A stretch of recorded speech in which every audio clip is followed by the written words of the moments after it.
Hi friends, welcome to my channel and welcome to another video in the history of British literature video series. Well, I'm looking at each and every age of British literature, looking at political background, major works written. Now, I have already made one video in which I have discussed Old English literature, that is Anglo-Saxon period. I would love to hear that you are thinking about the series. If the series are helping you in your preparation, put that in the comment below so that I can get the feedback, that I can make some improvements if you want in the video series. Moving on this particular lecture where I'm going to start discussion on Middle English period. Let's begin. बिस्मिल्लाहिर्रहमानिर्रहीम सल्लल्लाहु अला मुहम्मदिन सल्लल्लाहु अलैहि वालिहि वसल्लम। Welcome to the Biolish world. जी दोस्तों, हम लोगों ने इंग्लिश लिटरेचर की सीरीज में थर्ड वीडियो को आज डिस्कस करना है। पहली वीडियो में ब्रीफ हिस्ट्री को डिस्कस किया गया था। उसके बाद दूसरी वीडियो हम लोगों ने एंग्लो सैक्सन लिटरेचर या पीरियड पर हमने डिस्कस की थी। आज हम लोग उसी सिलसिले को आगे बढ़ा रहे हैं और वो है जी मिडल इंग्लिश पीरियड, जिसे द मिडिवल एज भी कहा जाता है। ये एज 1066 से शुरू होती है और तकरीबन 1500 ईस्वी तक जारी रहती है। इस पीरियड में 3 हिस्से हैं। इसको मिडल एज इंग्लिश पीरियड कहा जाता है और इसको 3 हिस्सों में तकसीम किया जाता है। पहला हिस्सा एंग्लो नॉर्मन पीरियड कहलाता है, जो कि 1066 से 1340 तक चलता है। उसके बाद इस हिस्से को बिफोर चौसर इरा भी कहते हैं, पीरियड भी बोलते हैं। उसके बाद आता है जी एज ऑफ चौसर। ये 1344 से 1400 तक चलता है। उसके बाद है जी एज ऑफ रिवाइवल। ये 1400 से 1500 तक चलता है, जिसे बैरन पीरियड भी कहा जाता है। दोस्तों, अब चूंकि हम लोगों ने नॉर्मन कंक्वेस्ट के बारे में डिस्कस कर लिया था कि एंग्लो सैक्सन जो है उनका दौर नॉर्मन कंक्वेस्ट के साथ ही खत्म हुआ, तो उसके बाद की हिस्ट्री को आज हमने डिस्कस करना है। लेकिन बहुत लोगों का यह मानना है कि इंग्लिश लिटरेचर जो है, ओल्ड इंग्लिश लिटरेचर और मिडिल इंग्लिश लिटरेचर में कुछ भी पढ़ने के काबिल नहीं है।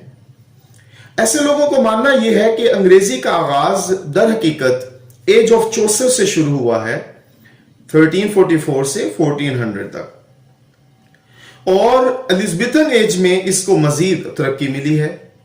लेकिन दोस्तों, सवालात वहां से बनते हैं जहां से कोई तवक्को नहीं करता। तो इस बात को पेश नजर हम तमाम एजेस को जरूर पढ़ें और ताकि उसके तमाम पहलुओं से हम बखूबी वाकिफ हो सकें। मिडिल एजेस में आगे बढ़ने से पहले हमें यह जानना जरूरी है कि नॉर्मन्स इंग्लैंड में कैसे आए। Who were Normans? ये कौन थे? नॉर्मन्स बेसिकली नॉर्थ मैन के नाम से पहचाने जाते थे। इनको नॉर्थ मैन कहा जाता था। ये मेंबर्स ऑफ वाइकिंग्स थे। वाइकिंग्स के बारे में हम लोगों ने डिस्कस किया है एंग्लो सैक्सन पीरियड वाली वीडियो में कि ये हमलावर होते थे ब्रिटेन पर। तो ये उन्हीं में से ही कुछ कबीले हैं, ट्राइब्स हैं। उसके बाद ये दे वर वेरी एक्स्ट्राऑर्डिनरी, बहुत ही ज्यादा बेमिसाल थे। इनमें बड़ी महारत थी। ये बहुत ही ज्यादा माहिर थे। दे अटैक्ड फ्रांस। अब इन्होंने क्या किया? इन्होंने सबसे पहले, अब यहां पर दोस्तों मैं आपके साथ एक हिस्ट्री मजीद बयान करूंगा। बहुत ही अहम बात है कि ये जो नॉर्मन्स थे, इन्होंने ब्रिटेन पर हमला आवर होने से पहले फ्रांस पर अटैक किया था, क्योंकि ये नॉर्मंडी से ताल्लुक रखते थे। तो इन्होंने सबसे पहले फ्रांस पर इन्होंने हमला किया। अच्छा, इन्होंने ना सिर्फ फ्रांस पे बल्कि यूरोप के और भी बहुत सारे एरियाज पर इन्होंने अटैक्स किए।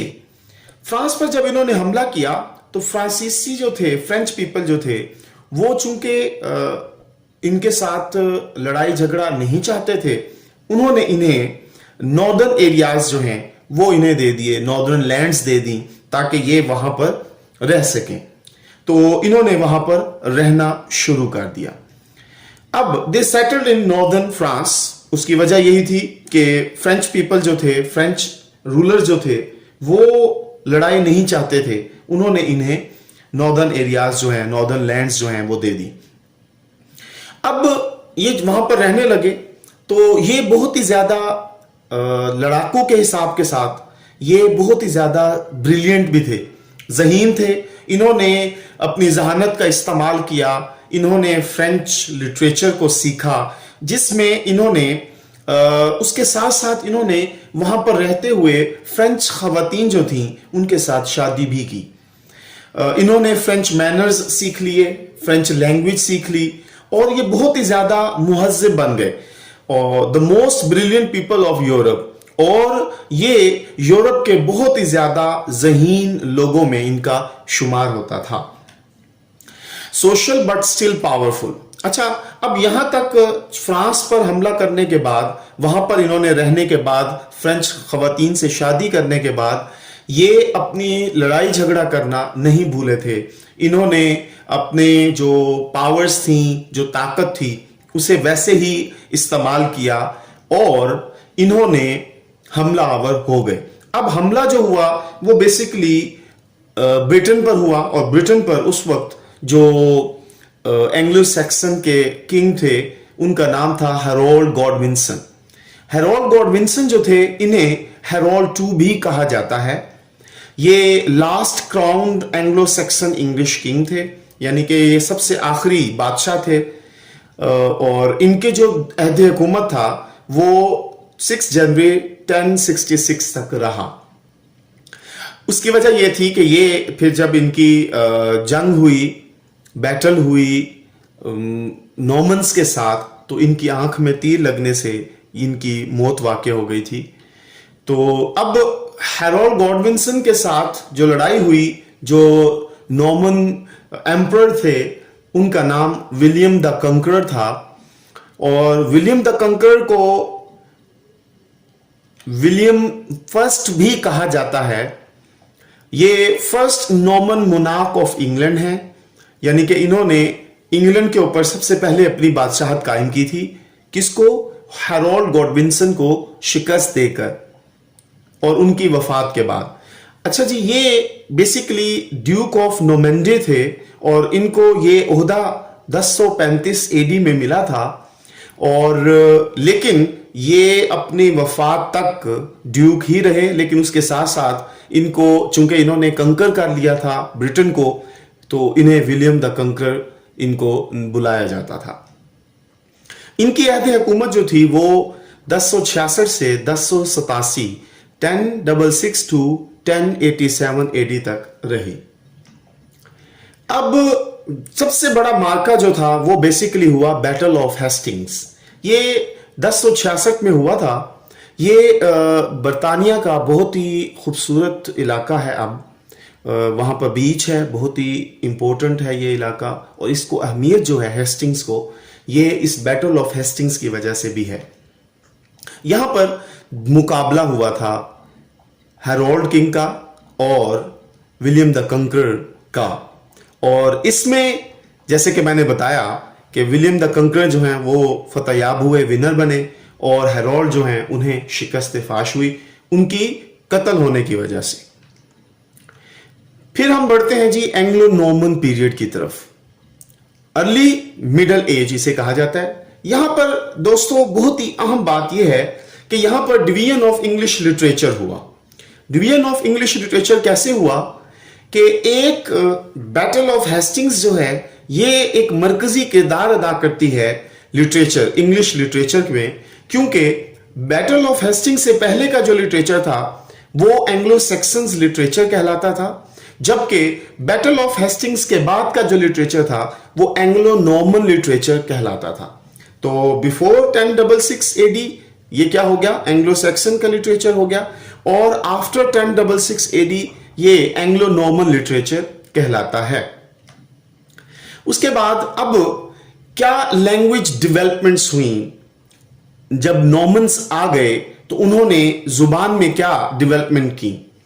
अच्छा जी, अब सबसे पहले तो इन्होंने तमाम लिटरेचर मंसूख कर दिया और इन्होंने फ्रेंच लैंग्वेज, चूंकि नॉर्मन्स जो थे, मैं आपको अभी बता चुका हूं कि फ्रेंच पर इन्होंने हमला किया और उन्हें फ्रेंच ट्राइब मिल गए, नॉर्दर्न लैंड्स मिल गई, तो इन्होंने फ्रेंच लैंग्वेज सीख ली। अब जब ये ब्रिटेन पर आए तो इन्होंने वहां पर ऑफिशियल लैंग्वेज फ्रांसीसी जुबान, जिसे फ्रेंच लैंग्वेज कहते हैं, वो उन्होंने वहां पर लागू कर दी। कोर्ट्स में और पार्लियामेंट में फ्रांसीसी जुबान ही बोली जाती थी। Old English was banned.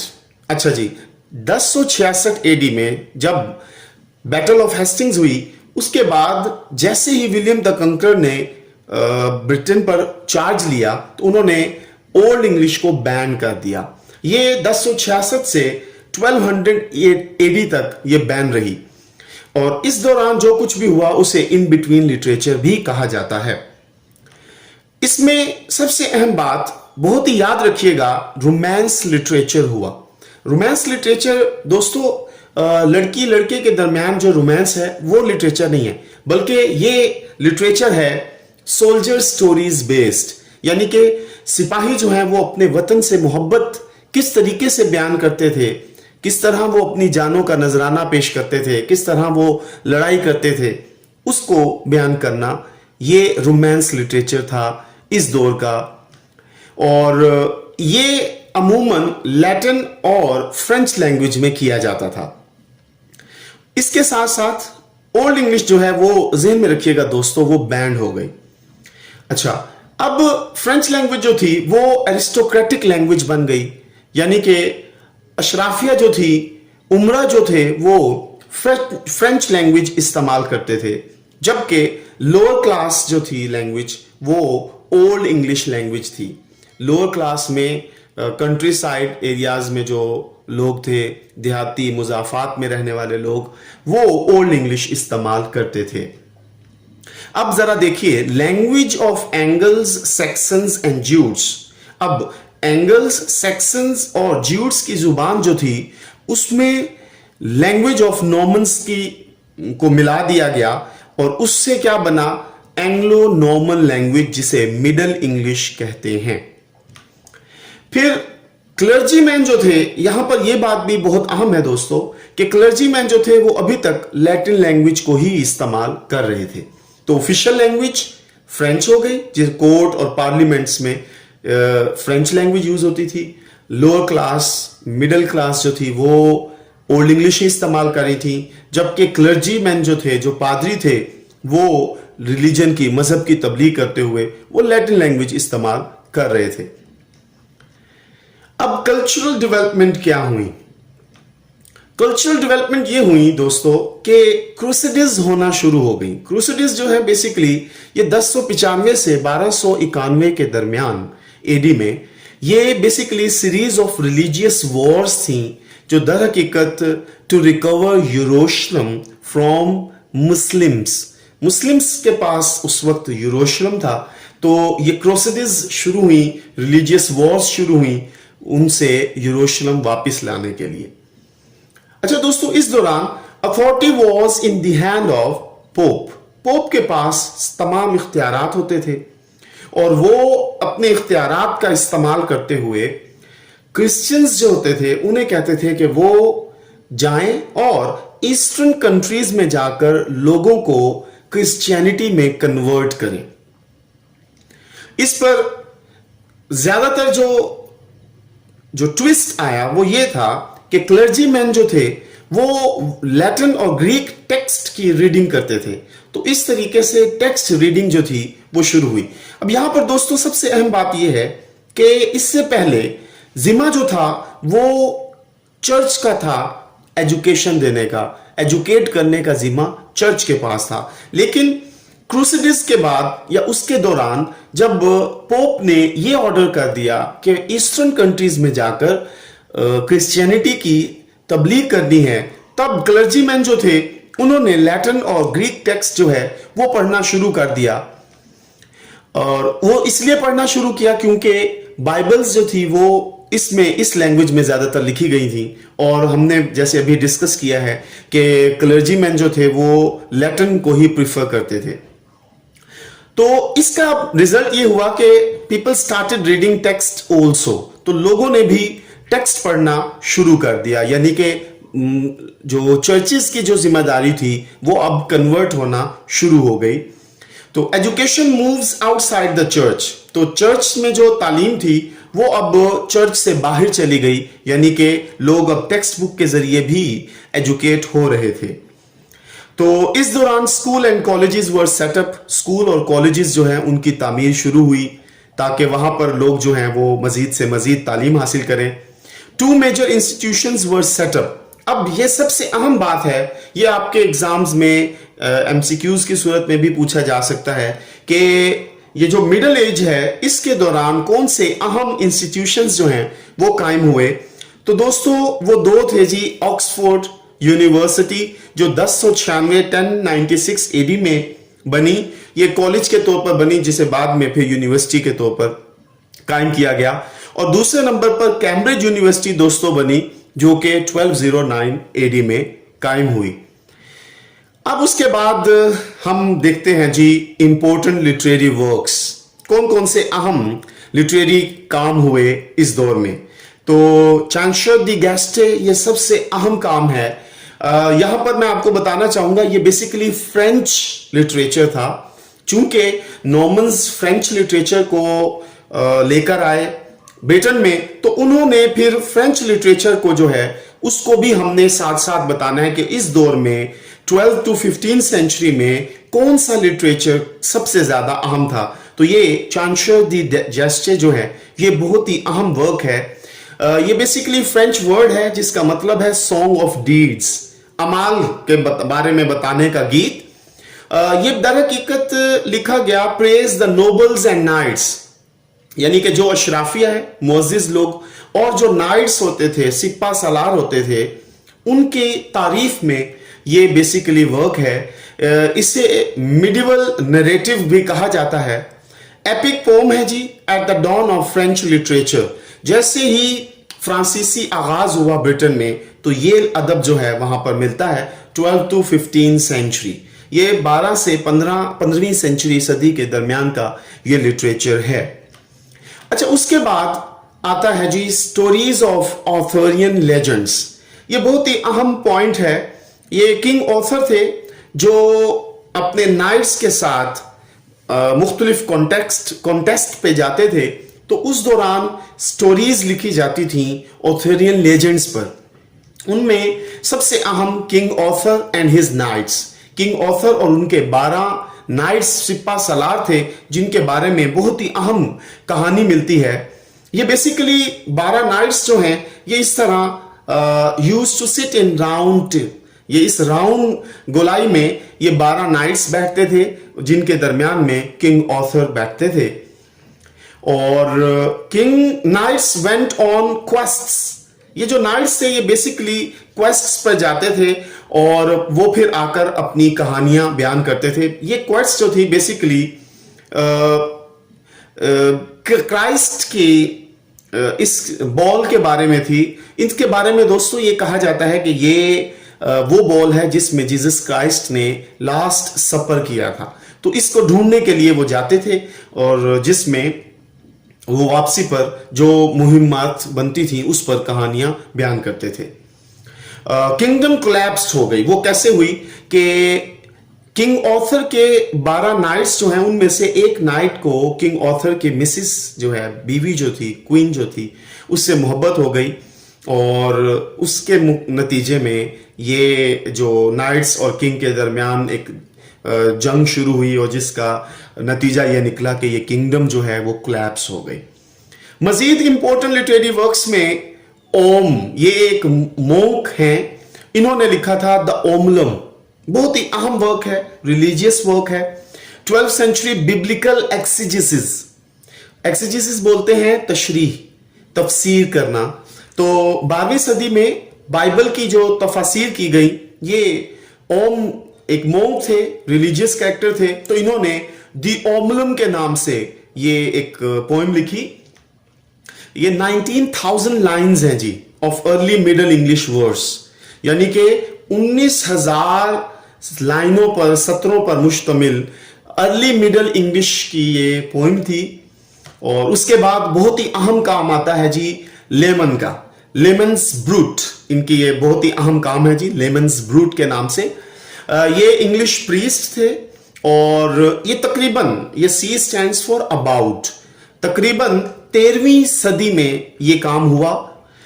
ये इतना अहम है कि इसे द क्रॉनिकल ऑफ ब्रिटेन, यानी कि बरतानिया की तारीख, मतलब स्टार्ट से लेकर एंड तक, यानी मिडल इंग्लिश तक, अर्ली मिडल इंग्लिश तक की ये सारी हिस्ट्री से कहा जाता है। ये 16,096 लाइंस पर मुश्तमिल है, जो कि हिस्ट्री को नरेट किया गया है इसमें। फर्स्ट हिस्टीरियोग्राफी रिटन इन इंग्लिश, ये वो तारीख है पहली जिसे अंग्रेजी में लिखा गया, तो इसको ये भी मुकाम हासिल है कि ये अंग्रेजी में लिखी जाने वाली पहली तारीख है। ये एलिटरेटिव वर्स में है और इससे ये हुआ कि दूसरे जो राइटर्स थे उन्होंने भी इंग्लिश में लिखना शुरू कर दिया। फिर उसके बाद एक और अहम काम है जो कि है the owl and the Nightingale, उल्लू और बुलबुल की कहानी है। ये 12th and 13th century middle English poem है। ये 12वीं और 13वीं सदी की अंग्रेजी शायरी है इसमें। और इसमें डिबेट पोइट्री है, यानी कि डिबेट की गई है इसमें डिबेट का जिक्र है जी। उसके साथ साथ detail debate between the owl and the nightingale as overheard by poem's narrator. इस नज़म को जो बयान करने वाले हैं उन्होंने दर हकीकत उल्लू और बुलबुल के दरमियान एक मुकालमा सुना, जिसे उन्होंने पोएम की शक्ल में बयान कर दिया। उसके बाद इंपॉर्टेंट, बहुत ही अहम है जी, रिचर्ड रोल ऑफ हैम्पोल। ये English hermit, mystic and religious writer थे, सूफी मजहबी शायर थे, और ही लिव्ड नियर अ ननरी इन हैम्पोल। तो अपनी जिंदगी के आखिरी अयाम में ये हम्पोल की एक ननरी जी थी, वहां पर इन्होंने अपनी जिंदगी बसर की और इन्होंने भी बहुत ही अहम किरदार अदा किया लिटरेचर में। उसके बाद आती हैं जी रिलीजियस पोम्स।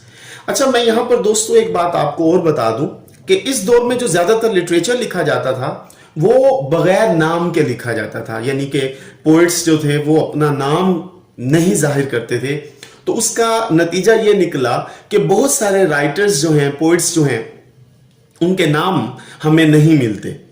अच्छा जी, इस दौर में फिर रिलीजियस पोम्स लिखी गई, जिसमें सबसे अहम है जी कर्सर मुंडी। ये हिस्टोरिकल एंड रिलीजियस पोम है, मोर देन 30,000 लाइन्स, मतलब 30,000 से भी ज्यादा लाइन्स पर यह मुश्तमिल है। अननोन ऑथर, जैसे मैंने आपको बताया कि इनके मुसन्निफीन जो थे वो ज्यादातर नाम के बगैर होते थे, तो इसलिए इनके ऑथर जो हैं उनका नाम हमें नहीं मालूम। और retelling of history of Christianity, इसमें दर हकीकत क्रिश्चियनिटी की जो तारीख है स्टार्ट से लेकर डूम्सडे तक, तो वो बयान की गई है। उसके बाद दूसरी जो है वो है क्लीननेस। ये एलिटरेटिव पोम है, written in the late 14th century. ये तकरीबन 14th सेंचुरी के इख्तिताम के करीब करीब लिखी गई, और इसके भी मुसन्निफ जो हैं वो अननोन हैं, अननोन ऑथर हैं। और तीसरी जो रिलीजियस पोम है वो है पेशेंस। ये भी एलिटरेटिव पोम है, ये भी 14th सेंचुरी के इख्तिताम में लिखी गई, और इसका भी ऑथर जो है वो अननोन है। थैंक यू जी। अगर आपको मेरी वीडियो अच्छी लगी है तो इसे प्लीज़ लाइक कीजिए, दोस्तों के साथ शेयर भी कीजिए, और प्लीज़ चैनल को सब्सक्राइब कर लीजिए। खुश रहें, खुशियाँ बांटें, अपना ख्याल रखें।